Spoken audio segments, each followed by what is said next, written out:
Hello everyone, welcome to our channel style by Prasanna. అందరు బాగున్నారండి? మీరు అందరు బాగుండాలని మనస్ఫూర్తిగా కోరుకుంటున్నా.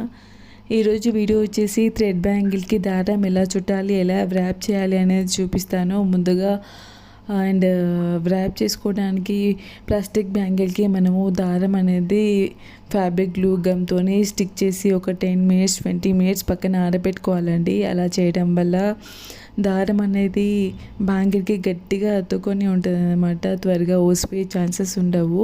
అండ్ మనం అతికి పెట్టేటప్పుడే వెడల్పుగా స్టిక్ చేయాలి అన్నమాట. దారంని ముద్దగా స్టిక్ చేయొద్దు బ్యాంగిల్కి.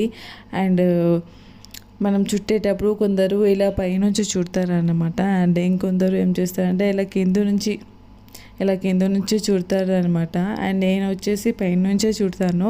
అది ఎవరి ఇష్టం వాళ్ళండి, ఎవరికి ఎలా ఈజీ ఉంటే అలా చుడతారు అన్నమాట. సో నేను ఇలా పైనుంచే చుడతాను. అండ్ ఎలా చుట్టుకోవాలి అనేది నేను మీకు చూపిస్తాను. మనం ఇలా బ్యాంగిల్కి దారంని వ్రాప్ చేసేటప్పుడే దారంని మెల్లమెల్లగా సిల్క్ దారంని వెడల్పుగా అనుకుంటూ వ్రాప్ చేయాలండి. ఒకేసారి ముద్దగా వ్రాప్ చేయొద్దు. అలా చేస్తే గాజు అనేది ఒక చోట లావుగా ఒక చోట సన్నగా వస్తుంది.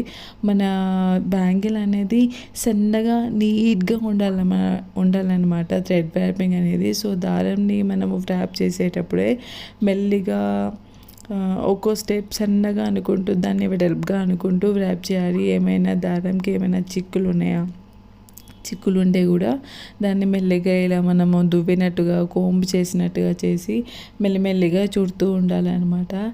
అండ్ చుట్టేటప్పుడు కూడా ఇలా మనం ఆల్రెడీ చుట్టిన దారానికి దాని పక్కకు ఎండింగ్లో మళ్ళీ దీన్ని చుట్టాలన్నమాట. ఒక దాని మీదే ఒకటి చుట్టొద్దు, కొంచెం పక్కకి చుట్టుకుంటూ రావాలి అన్నమాట.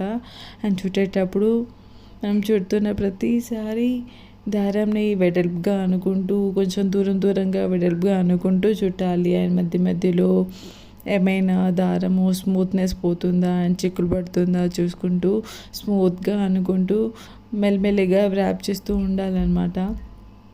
అండ్ మెయిన్ థింగ్ ఏంటంటే మనం దారాన్ని వ్రాప్ చేసేటప్పుడు ప్లాస్టిక్ బ్యాంగిల్ని టైట్గా పట్టుకోవాలి. టైట్గా అంటే మరీ చాలా టైట్గా పట్టుకుంటే అది బ్రేక్ అయిపోద్ది. ప్లాస్టిక్ బ్యాంగిల్ కాబట్టి మరీ టైట్గా కాదు, కొంచెం మీడియం టైట్గా పట్టుకోవాలి. అలా పట్టుకొని మనం థ్రెడ్ చుట్టడం వల్ల మనం చుట్టే దారం అనేది బ్యాంగిల్కి గట్టిగా ఉంటుంది అన్నమాట. లేకపోతే దారం మూవ్ అయ్యే ఛాన్సెస్ ఉంటాయి. సో మనం చుట్టేటప్పుడు కొంచెం టైట్గా చుట్టాలన్నమాట. అలా చుట్టేటప్పుడు థ్రెడ్ వ్రాపింగ్ అనేది చాలా నీట్గా వస్తుంది.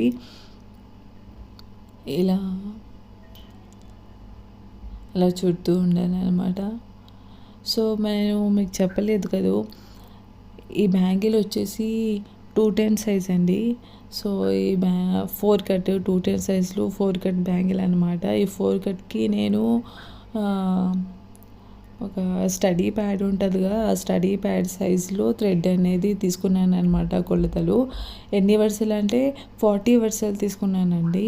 స్టడీ ప్యాడ్లు 40 వరుసలు తీసుకొని ఈ బ్యాంగిల్కి వ్రాప్ చేస్తున్నాను అనమాట. అలా తీసుకుంటే బ్యాంగిల్కి మొత్తం వచ్చేస్తుంది. మళ్ళీ మనము చిన్న పీసెస్గా యాడ్ చేయాల్సిన అవసరం లేదు.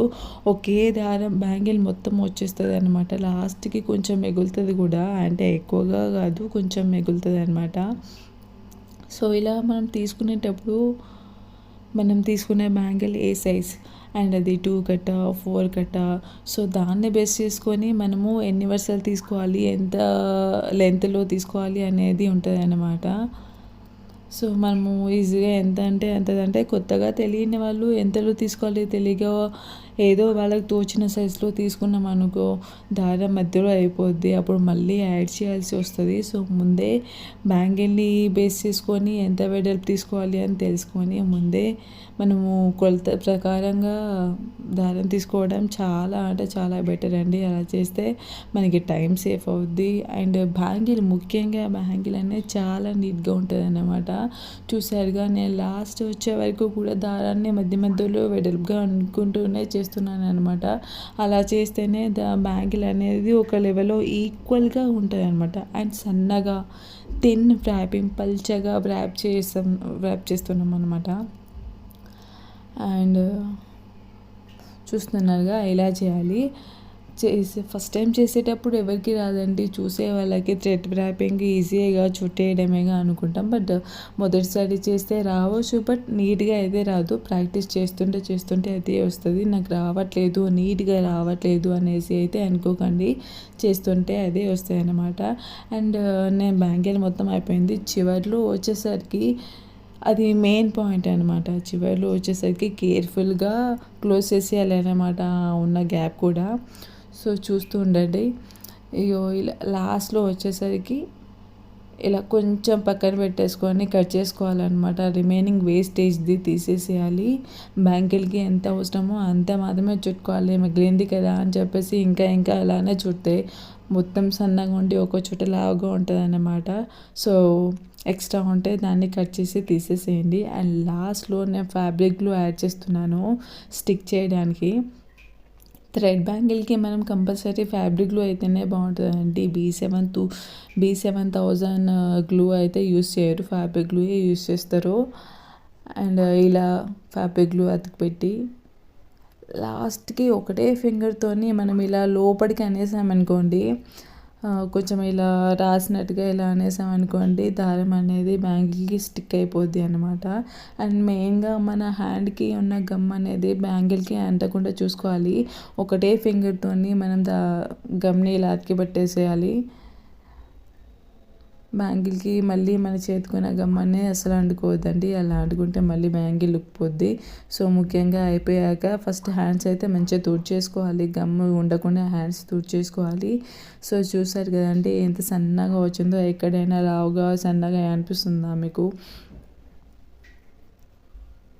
సో మొత్తం ఈక్వల్గా వస్తుంది అనమాట. అండ్ థ్రెడ్ ర్యాపింగ్ అనేది నీట్గా వస్తుంది. అండ్ మీరు కూడా ఎలా ఉందో చెప్పండి. నేను బాగా చేశానా లేదా అని మీరు కూడా చెప్పండి. అండ్ మీరు కూడా కంపల్సరీ ఈ ప్రాసెస్లోనే థ్రెడ్ బ్యాంగిల్ అనేది దారము చుట్టడం ట్రై చేయండి. మీరు ట్రై చేసి మీకు ఎలా వచ్చిందో కూడా నాకు చెప్పండి. అండ్ మీకు ఏమైనా డౌట్స్ ఉన్నా కూడా అడగండి. And thank you so much.